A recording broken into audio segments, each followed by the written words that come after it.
Good evening. I'm George Sells. And I'm Donna Britt. A devastating and what many call very disturbing audit today ripped the State Department of Environmental Quality. WAP's Paul Gates is joining us now with the results of what is called a performance audit just completed at DEQ. Well, Donna, this study was done by the staff of Legislative Auditor Dan Kyle. A performance audit does not follow allegations of wrongdoing. It follows the work trail to see if the department is fulfilling its intended mission.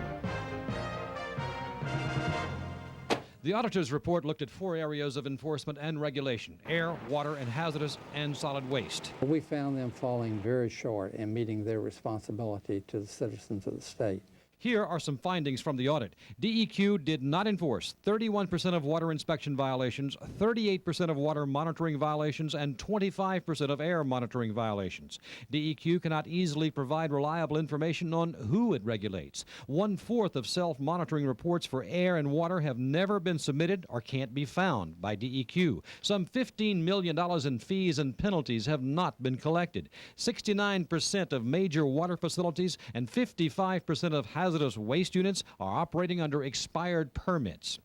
If you've ever wondered exactly what's being dumped into our air or our water, Dan Kyle says the overall results of this audit means you just can't be sure. The public sees an emission coming from a plant along the river.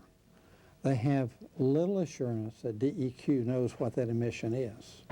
And if DEQ knows what the emission is, they may not take action on it. If they do and assess a fine, that fine may never be collected. Mary Lee Orr speaks for the Louisiana Environmental Action Network. The legislative auditors pointed out that DEQ may not be operating in a way that ensures the safety of our natural resources and the health of the people who live here. That's very, very serious to us, health-wise and economically wise as well. So the governor needs to take this auditor's report seriously, be open to it, and look at the recommendations that they have made. Governor Foster's office told me today he has just received this audit and hasn't had time to digest it, but he may have some comments later, perhaps tomorrow. But what about the Secretary of DEQ, Dale Givens? Tried them too, nothing on camera, nothing in a statement. We were referred to DEQ's response, which is made in the audit. They always respond in these audits in the back of the book. Basically cooperative, basically polite, agreeing with most of the recommendations made in the audit, but saying in effect, our commitments far exceed our resources. In other words, it's almost impossible to keep annual tabs on every facility it permits, and there are many of them. So, thanks, Paul Gates.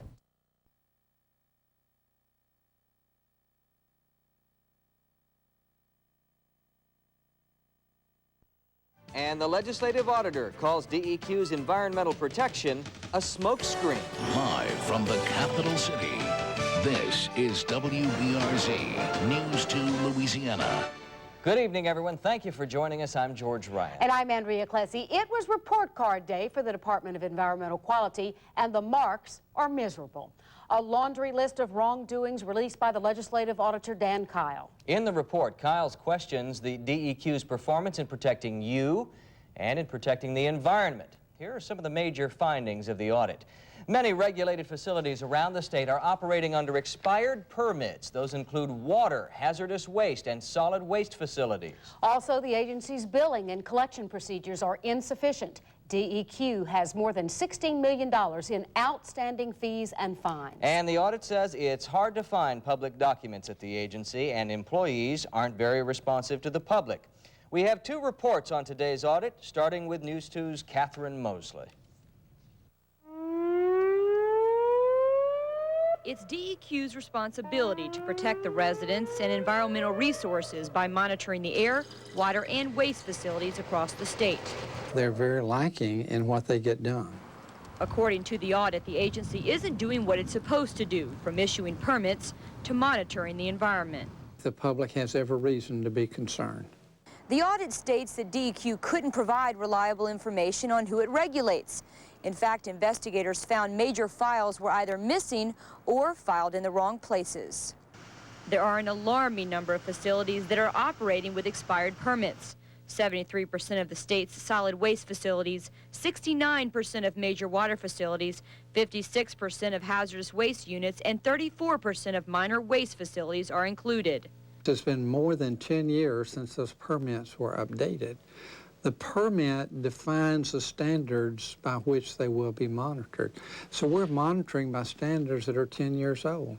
On top of that, Kyle says DEQ doesn't answer public complaints fast enough. And if DEQ finds fault with a business, the agency usually doesn't enforce penalties. Over a 2-year period, DEQ didn't collect $4.5 million in fines. And in uncollected fees, there's $11 million still out there. If DEQ collected the monies they are obligated to collect, Kyle says much of the agency's problems could have been avoided. In this case, it's just really unbelievable how far off they are. DEQ Secretary Dale Givens declined an on-camera interview, but the agency responded in writing to the audit. Administrators say they're working to correct the problem, but the lack of resources hurts them. Now, Capitol correspondent Marvin McGraw joins us live with reaction from lawmakers on the audit. Marvin? Catherine, reaction to the audit has been mixed. Some lawmakers are skeptical. Others say, I told you so. Governor Foster appointed Secretary Dale Givens, and there's a feeling here at the Capitol that maybe it's time for a change in leadership. The Parish Bridge Repair Program. As lawmakers met today for a preview of the state's budget problems, the alleged mismanagement at DEQ was on the minds of many. There was a survey that indicated the public confidence in DEQ was at an all-time low.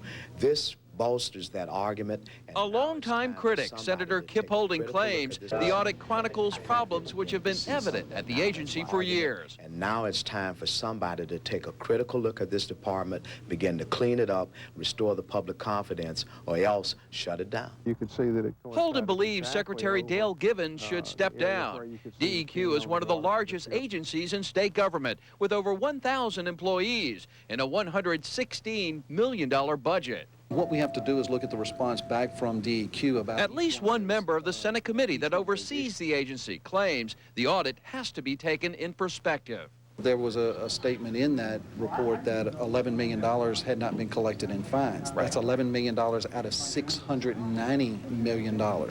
So the percentage is very, very small. Reaction has also been swift from environmental groups who've long claimed that DEQ is too close to the industries it's supposed to regulate. It's a bittersweet victory for the communities, an affirmation that we have serious environmental problems that affect our health and our economy here in Louisiana. As of tonight, the governor hasn't commented on the audit, a spokesman saying that he can't comment on what he hasn't read yet. George, this audit will no doubt be a factor when the legislature meets next month to discuss DEQ's budget. Back to you. Okay, Mark McGraw, thanks. Annie?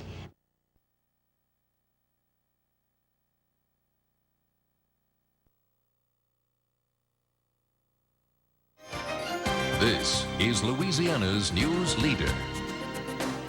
Channel 4's Eyewitness News. Good evening, I'm Angela Hill. Dennis has the night off. A report out tonight from Louisiana's legislative auditor levels some serious allegations against the State Department of Environmental Quality. The audit, completed over several months, accuses the DEQ of failing to enforce everything from fines to permitting. Jennifer Huntley has more. Citizens need to be very concerned about this and insist that something is done about it.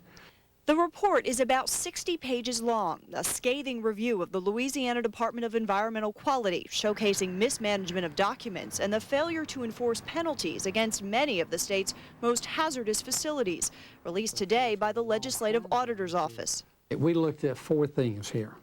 We looked at air, we looked at water, we looked at hazardous waste and solid waste.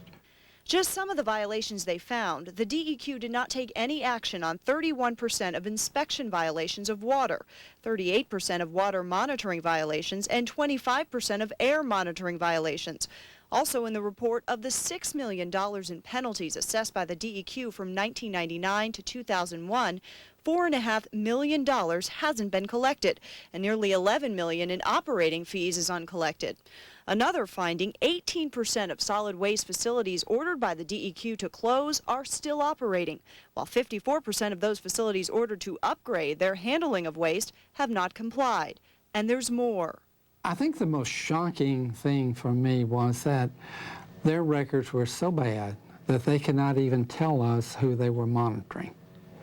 That's scary to me when the DEQ doesn't know who they're supposed to be monitoring. No one from the Department of Environmental Quality would talk to us today. Instead, the department's only response is its comments to the audit. In it, DEQ Secretary Dale Givens says the department's commitments far exceed its resources. The department has been working since 1998 to upgrade its computer system.